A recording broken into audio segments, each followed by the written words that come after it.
Vamos a seguir, si os parece, con el tema político y vamos a entrar con unas lecciones que ya han sido.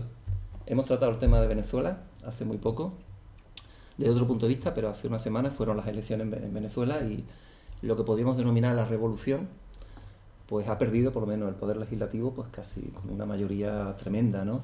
Sin embargo, sigue con otros poderes, el poder ejecutivo, el poder de los medios de comunicación, el poder de... No, no te equivoques. ¿No? No, que va. No, pues En bueno, Venezuela el de poder, eso los vamos a medios hablar. de comunicación, Hace lo tiempo, tiene hace tiempo. la inmensa mayoría son privados, son de la oposición. Pero se están... No. Se están O sea, lo- que eso es los lo de- que se puede sumar, medir y contar no admite discusión. Bueno, O pero sea, sí, yo estoy eso, dando... la inmensa mayoría de los medios de comunicación que hay en Venezuela son privados y además de la oposición. Sí, están ejerciendo su labor de oposición al Sí, régimen. Bueno, con todo pues derecho, me alegro, pero- pero quiero decir que se encuentra un panorama donde la revolución, digamos, por llamarlo de alguna forma, ha perdido una serie de derechos, ¿no? O de poderes, digamos. Si los medios de comunicación eran... Pues yo no me he interesado... Vosotros sois buenos conocedores de Venezuela. A mí no me interesa especialmente el tema. Tampoco me ocupo mucho de esos temas, ¿no? Pero bueno, por lo que he leído, un poco para informarme, para compartir esta situación de Venezuela, es que, bueno, que se arma ahora, en fin, que hay quien dice que Maduro tendría que, lo suyo, que convocar a elecciones, ¿no?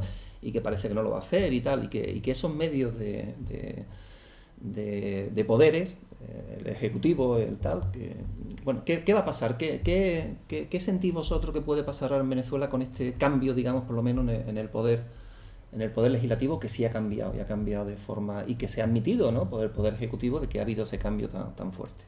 ¿Qué sentís vosotros, que sois buenos conocedores de la situación en Venezuela, que puede pasar ahí? A ver, yo desde hace algunos años que un poco he seguido el proceso, uno de los últimos artículos que yo escribí sobre la economía venezolana, creo que lo llamé Luces y Sombras, ¿no? O sea, yo siempre he estado viendo aquel proceso con esas dos dimensiones, ¿no?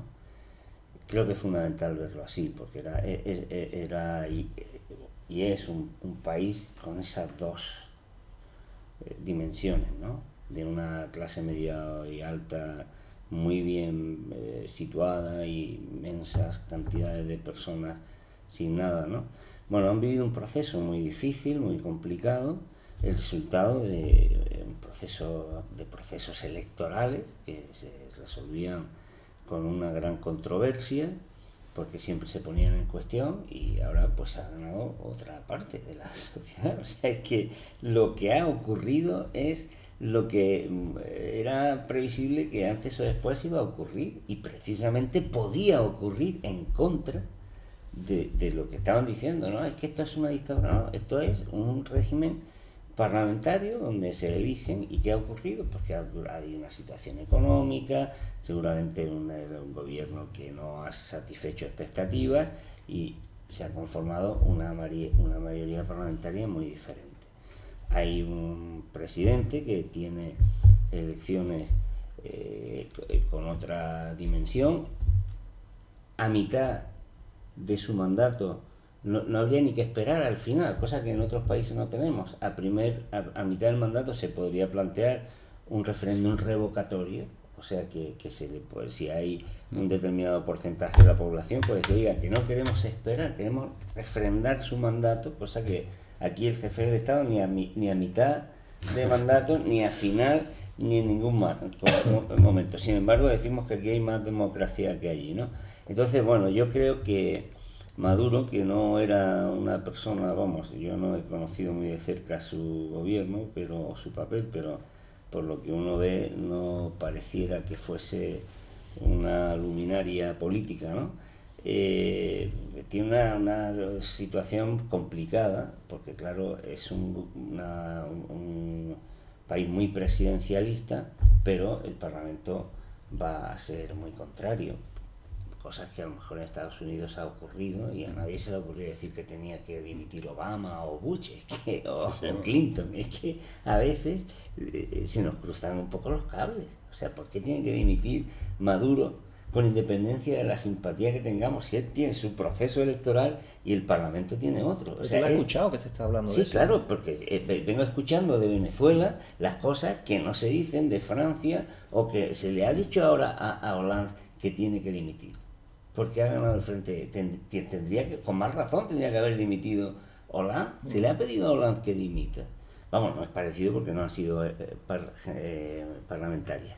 Lo que tendrá que hacer Maduro, como si es demócrata y si respeta la legalidad, no está dando la mejor señal de buen perdedor, eso no es bueno, pero lo que tendrá que hacer, tendrá ahora que aquilatar su papel, hacer expresión como jefe del Estado de una nueva mayoría parlamentaria.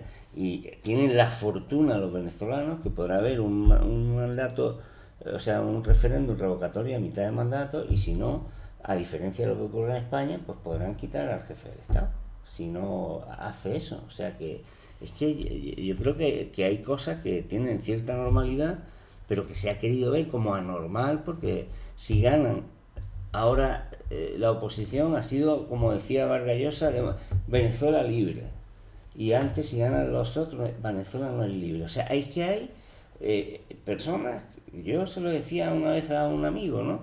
Que no comparte mis ideas, y digo, lo que te falta decir es que yo no tengo derecho a que quienes pensamos como yo ganemos un día unas elecciones. ¿Y por qué no voy a poder yo ganar unas elecciones? O quien piense como yo, ¿no? Creo que hay que bajar eso, ¿no? O sea, que no pasa nada, ahora gobiernan uno, luego gobernarán otro, lo que no puede ser es el fin del mundo para los otros. Hombre, hay que acostumbrarse. Y es verdad que Venezuela, el problema que tenía es que ha venido durante muchos años, no hace falta haber estado allí, sino que se veía gobernando unos contra otros, antes, durante y después de Chávez. Y entonces una sociedad a base de eso, pues claro, sufre mucho, y la gente se cansa de sufrir por eso, y también del bla bla bla. O sea, la gente lo que quiere es que cuando vayas a resolver un problema se resuelva, que haya un médico esperándote cuando se pone tu niño malo, que el colegio abra, que haya comida en las tiendas. Claro, eso, dejando aparte otras cuestiones como que quizás sería interesante también hablar de la influencia que ha tenido no solo en Venezuela, sino en nuestros países, la caída tan sorprendente en los precios del petróleo, que claro, a un país que tiene prácticamente todos sus ingresos procedentes de ahí, pues le ha cerrado grifos fundamentales para garantizar políticas redistributivas que lógicamente al haberse debilitado, pues han hecho que una parte importante de la población diga, oiga, si encima de esto, de mucho bla bla, no tenemos lo poco que tenemos. O sea, yo creo que se han acumulado elementos de mal gobierno, de alternancia, de petróleo, y luego pues también de una normalidad democrática. Antes o después sabíamos que iba a pasar eso, y ha pasado, ¿no? Yo subrayaría dos cosas. La primera viene al hilo de lo que se está comentando. Y además es algo que no solamente es aplicable a Venezuela, sino que tiene una aplicación general, ¿no? Y es la facilidad con la que medios de comunicación poderosos, que tienen detrás poderes económicos y financieros, que lo financian, a pesar de que pierden enormes cantidades de dinero. Eso no solamente ocurre en Venezuela, ocurre en muchos sitios. Esos medios de comunicación consiguen distorsionar por completo la realidad, y que una cosa que es blanca se convierta en negra, una cosa que es negra se convierta en blanca, simplemente porque los medios dicen que es del color que ellos consideran oportuno. Juan lo ha explicitado muy bien, pero creo que es muy importante, y por eso yo vuelvo otra vez a subrayarlo. Vamos a ver, lo que ha pasado en Venezuela es que el jefe de Estado no es un rey, es decir, no está impuesto, sino que se elige por la gente.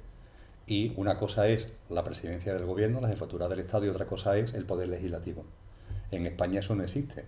Aquí tenemos un Congreso de 2 diputados que elegimos, que elige un presidente del gobierno y un jefe de Estado que está puesto siempre, permanentemente, que pasa de padre a hijo. Eso no ocurre en Francia, eso no ocurre en Venezuela. Y en Venezuela, al igual que en Francia o al igual que en Estados Unidos, las elecciones a la presidencia son una cosa y las elecciones a la Cámara de Representantes, en el caso norteamericano, o a la Asamblea Francesa, en el caso francés, se eligen en otro proceso electoral. Y como muy bien ha recordado Juan, son procesos distintos. En muchas ocasiones el presidente de los Estados Unidos tiene una Cámara de Representantes del color político al suyo, y en Francia en muchas ocasiones el presidente de la República tiene una asamblea legislativa contraria a su color político. Es que eso no tiene en el juego democrático hay tantos precedentes, sucede en tantos países, que todo lo que se está armando con relación a la dimisión de Maduro es tan obvio que tiene otros intereses que van mucho más allá del juego normal de las fuerzas democráticas, porque lo que ahí se está diciendo, lo que los medios de comunicación dicen con relación a Venezuela, no se dice con relación a ningún otro país donde hay son repúblicas con su jefe de Estado, su presidente y su asamblea legislativa. Y la verdad que aunque Juan lo ha dicho muy bien, pero es que a mí no me deja de sorprender la facilidad con la que se entra en esos debates y la gente no tiene el más mínimo sentido de, pero ¿qué me estás contando? Es decir, qué locura, es decir, qué forma de crear debates ficticios cuando lo que se está persiguiendo es otra cosa. ¿Qué es lo que se está persiguiendo? No podemos perder la perspectiva. Cada vez que en cualquier parte del mundo, por los motivos que sea, por las circunstancias que sean, llega al poder un grupo que no sintoniza con la hegemonía establecida a nivel mundial, en ese país hay problemas. Es impepinable. Eso ocurre sistemáticamente. Eso sí que ocurre sistemáticamente. Y también me sorprende cómo esto se va diluyendo y se da como algo que no tiene significación, ¿no? Tiene mucha significación. ¿Por qué siempre que en algún país llega al gobierno una fuerza política que no comulga con el establishment de la globalización y el capitalismo cortoplacista, inmediatamente ese país empieza a tener problemas? Esto no es fruto de la casualidad. Si antes hablábamos de una mesa que articula y desarticula en un ámbito como puede ser el Estado español, es que hay una mesa que tiene esta misma forma de actuación y que no se mueve en el ámbito de los estados, se mueve a nivel global y que actúa y desactúa. No hay casualidades. La evolución del precio del petróleo no es casual. Ese precio se pone en un juego de compraventa, en un juego de oferta y demanda que está movido por los resortes que tiene esa mesa. Y eso no es casual, ¿no? Y a mí me sorprende de verdad la facilidad con lo que olvidamos lo fundamental, y es que desde que en Venezuela se planteó inicialmente algo distinto, empiezan inmediatamente los problemas.